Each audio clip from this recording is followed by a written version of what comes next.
Hi, everyone. This is Aisha Francis, your teacher with Composition of a City, and we're back with another interview today. Today, I have the pleasure of interviewing Leah Dexter. She has worked with South Shore Opera here in Chicago, and the Chicago Sinfonetta, among others. Her resume is super extensive. I'm going to allow her to introduce herself to you guys. So, Leah Dexter, thank you.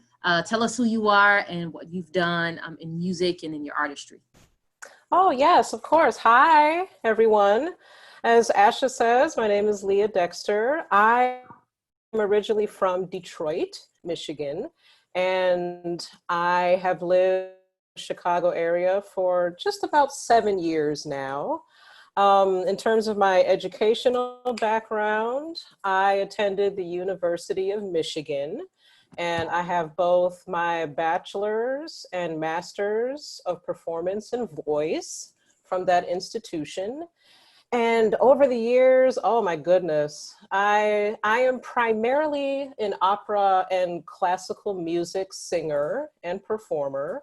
I have performed with several different major and regional companies all over the United States. And I have also toured extensively with a few different professional ensembles in Europe. But primarily in more recent years, a lot of the work that I do is based in and around the Chicago area. I have sung with Chicago Sinfonietta. I sing regularly with South Shore Opera Company. I also sing main stage and solo roles with Lyric Opera Chicago and Chicago Opera Theater. And I'm also involved with the Grant Park Music Festival over the summers. And I also sing quite regularly with the Chicago Symphony Orchestra and chorus, in addition to several other smaller projects like Hearing in Color, which is a newer organization that presents and performs the music of African-American composers and art songs and spirituals and different sorts of musical arrangements. And in addition to other smaller just concerts and recitals in and around Chicago. So that's me. Great. Thank you so much for introducing yourself to our audience. My first question, this is a question for me, but also for our students. So one of the questions that I have specifically is, when I read your resume, one of the first things it says as far as your singing voice and your singing work is that you are a mezzo-soprano. Can you Yes. for our students what that means, and then how do you know that you're a mezzo-soprano? Because for a lot of our students, when they hear these terms, they don't exactly know what they mean. So can you just describe that for us? Yeah, sure. Primarily when it comes to categorizing female voices in classical and or opera music, there's generally the soprano and the mezzo soprano. And within those two very broad categories or very, very broad vocal labels are subcategories. So you can get anything from a coloratura soprano, which are the women that can sing super high notes and very fast phrases with a lot of notes in it. And then you get the lyric soprano. You can have a full lyric soprano. There's also dramatic sopranos. There's also other categories which are called like spintos, who sing a lot of the very large, like they would sing, for example, Aida, or like the old school like Italian it sort of singing, which is very full and very rich. And then below those, you get the mezzos, which in other terms are altos.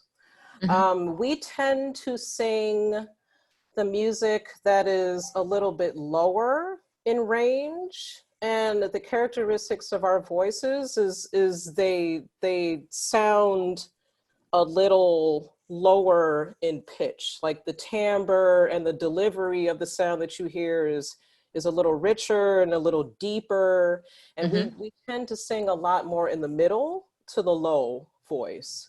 Also, I tend to sort of walk the line between what's called mezzo-soprano and a contralto, which tends to sing very low on the Hmm. scale. So, if you wanted to think of it more simply, mezzo-soprano typically means an alto.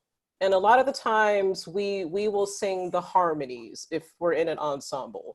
We very rarely get the melody. So when something is written for us, we're like, oh my goodness, it's our time to shine. So Hmm. yeah, mezzos and altos tend to sing a lot of the harmonies, and we sing a lot in the middle to low ranges of our voice. Great, thank you. And so for these sessions, we're covering mood and inspiration. When I was reading your bio on your website, one of the things that stuck out to me are the types of music that you perform. So Hmm. it says an avid recitalist, Leah has performed music of 20th century America, South America, new work, spirituals, opera, and art song with her frequent collaborator Catherine Goodson. Hmm. So I see just within your scope of work, like you've done a bunch of different genres and types of music. So I wanted to ask, what inspires you? Is there a particular genre or style of music out of all the things that you've done that really speak to you? Well, I would say, being a woman of multiracial descent, my mother is Spanish and German, and my father is Native American and African American. And I really tend to gravitate towards the music that speaks to my cultural backgrounds. Hmm. So I love performing the art songs that are written by African American composers because I can identify with that. Some of the Hmm. poetry and the words that are presented in the music, I have either experienced myself, or I have relatives or good friends, or and it's in a lot of those words and the sayings and the poetry in those particular songs draws from personal experience from either the composers or the poets, and I am able to sort of draw that in a little bit deeper and draw from my own life experiences. So Hmm. when I'm performing, and that also pertains to music of Latin America and South America and Central America and Mexico and Spain, it moves me a lot deeper. Hmm. I'm not saying that that music is any more superior than any other sort of classical music. It's just, for me, it is a preference, and for Okay. me, it's I can delve into it, and just, like I say, it just gets me to my core. Hmm. Usually, when we describe music, because you talked a lot about what hits you to your core, what appeals to you, what resonates with you, we usually describe songs as maybe, happy or sad. Um, Hmm. do you think those are accurate terms when describing music? And if so, or if not, who do you think determines that? Would it more so be the listener that determines, oh, this is a happier song or a sad song, or would it be the person that is actually singing or performing the piece of music? Well, I think it is a little bit of both. Happy and sad, of course, are very, very broad terms. Hmm. There's so many other um, more micro terms to describe what sort of feeling. It's like there could be the feeling of ecstasy in a Hmm. song. There could be a song that's very thoughtful or pensive. There could Hmm. be one that's, complete despair. There could be another that's a person discovering themselves. There could be a song that's, just sort of like a commentary on what someone might be seeing. There's so many different ways to describe songs. I mean, happy and sad Hmm. is definitely a very good basis to start from. Hmm. And I would say, in terms of the performer in relation or versus the audience and how they might, like sort of internalize how they feel a song is, I think it's a little bit of both. A lot of it does depend on the choices that a performer does make when they're performing the song and how they decide they want to deliver it to the audience. But then there's this, what's wonderful about live performance is that there's no one correct way to deliver the song, and there's no one correct way for the audience to understand it themselves. And I think that is the beauty of the live performance, is that when an audience member is listening to a singer perform, it really depends on how they want to understand it themselves. Perhaps a song could be labeled as sad and the singer might deliver it as sad, but an audience member might say, oh, that really moves me, but it also gave me inspiration, or it also made me remember a positive memory through the sadness. So, I think it's a little bit of both. It's a balance between performer and audience, and it's completely open. I think it's open. And then just transitioning from there, when it comes to you writing music and composing original songs, what would you say are like nonverbal tools that you might employ to convey the mood of a piece or a song? Whether it's maybe how you use your voice, certain phrases. So basically, how do you use nonverbal tools to basically convey the mood of a piece? Oh, goodness. The voice, the vocal mechanism, the body, it's so integral, and it's such an important part in terms of how music is conveyed or how it comes out of us. So for me, when I am either writing a piece or composing something or singing a piece from another composer, there is a significant amount of time that has to be spent just with the poetry, away from the music. And during that time spent just reading through the words and trying to get a feel for, what's going on in the poem, but also understanding the inflection of the words and how that, and what is the best way to present the inflection or the stresses on certain syllables or the length of phrases. What is the best way to express that with the music? And then once there is an understanding of how the voice flows through the words, then you put it together with the music. And there's so many different ways to get the words across. You could do accents on certain words. You can sing maybe a certain phrase louder and the next phrase could be softer. You can also play around with, forte singing and piano, or you could sing really short notes, or even sometimes, you might do a little inflection on the voice where you slide up to a pitch a little, or you do a little bit of a crescendo or a decrescendo, which is gradually getting louder and gradually getting softer. And all of those things really help to bring the words to life.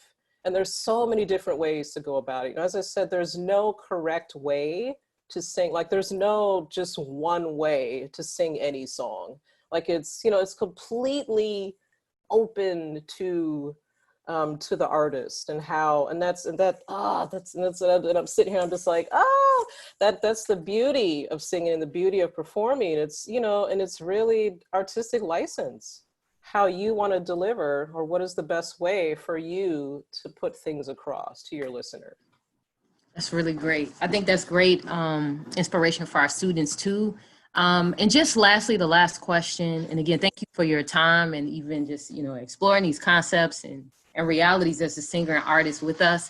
I think this is really going to benefit our students. For them, as they're trying to create original material, some of them for the first time, some of them revisiting these things for the first time in a long time. What advice would you give to them? Because you talk a lot about how you spend a lot of time with the piece. You're looking at the lyrics, you're thinking about your own experiences. So for students who are approaching art and poetry and music, what advice would you give to them as they are getting ready to compose their own, pieces for this project? Oh, yes. I would say first and foremost, definitely keep a completely open mind. Don't limit yourself or say, oh, I don't know if that's going to sound good, or oh, I don't know how someone else might perceive this. It is your piece of work. It is your composition. It is your art. You are free to put into that as much as you feel. Or, perhaps, they might just want to write something that's super simple. And that is fine also. Sometimes very simple songs or very simple compositions also have an immense and massive impact. I would also say, as I said before, really spend some time with the words. Really, really spend some time with the language of the piece and really get a full understanding of what mood they want to put across. What are they trying to say? What is the message of the poetry? And also use very descriptive, very visual, colorful words. Really, if they so choose, put the detail into that.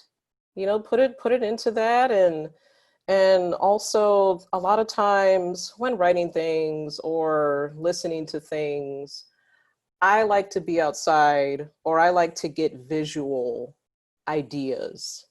So whether it's, I don't know, just sitting in the park and people watching, or going to a botanical garden, or walking around downtown Chicago, and I might see like a mural that's, oh, wow, that's so beautiful. And then I'll take a mental note or I'll make a note of it.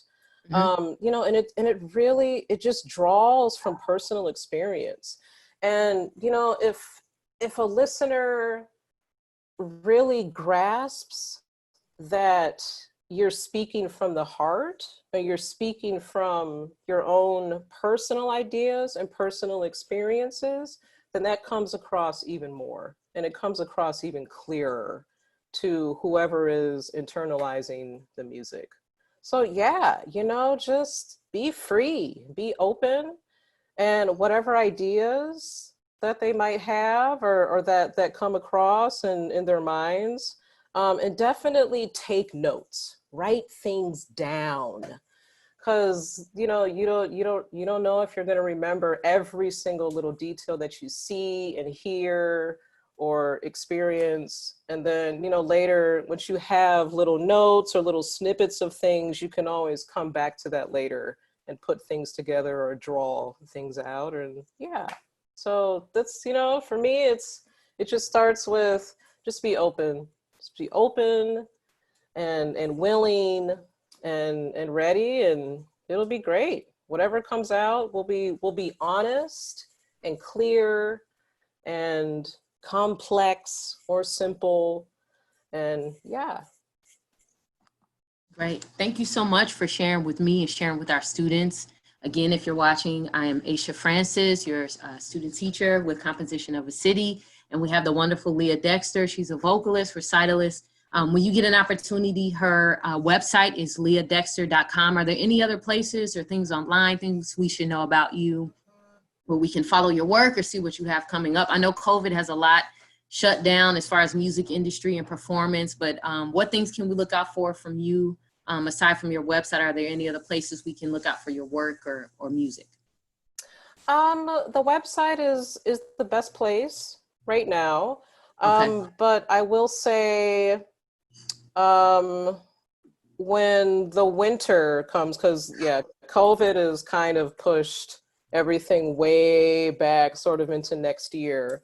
Yeah. But I will be involved with a production at Lyric Opera Chicago called Blue, Hmm. which is that'll be done in January, at the end of January, and it's a newer piece. It's only been around a few years, but it deals with a lot of the issues and things that are currently going on in the world in terms of an African American family. The father is a police officer, and the son ultimately is he is actually murdered by a police officer, and it just sort of goes through all of the familial connections and things and dealing with loss, and so it's very very poignant and very relatable to all of the things that we're dealing with now in America and in the world. And that'll be in January, and then I'm doing a very, very different piece, an actual premiere with Chicago Opera Theater in February called "Taking Up Serpents." And all of this information and websites for the companies can be found on my personal website. And so Right. yeah, so far that's about all that's coming up. There was a lot more that would have been Yeah. Before in the before COVID fall, struck. yeah. But we just push on. We do what we got to do. Yeah. So yeah, check Yeah. out the website, and that's the best way to contact me. If anyone has any other questions, my email and phone number is on the contact page. So yeah, reach out. I'm here. I'm That's great. available. Thank you so much for your time, sharing your experiences and your advice, your wisdom with us. Again, this is Aisha Francis and the wonderful Leah Dexter for Composition of a City, and we're signing off. Thank you. Goodbye.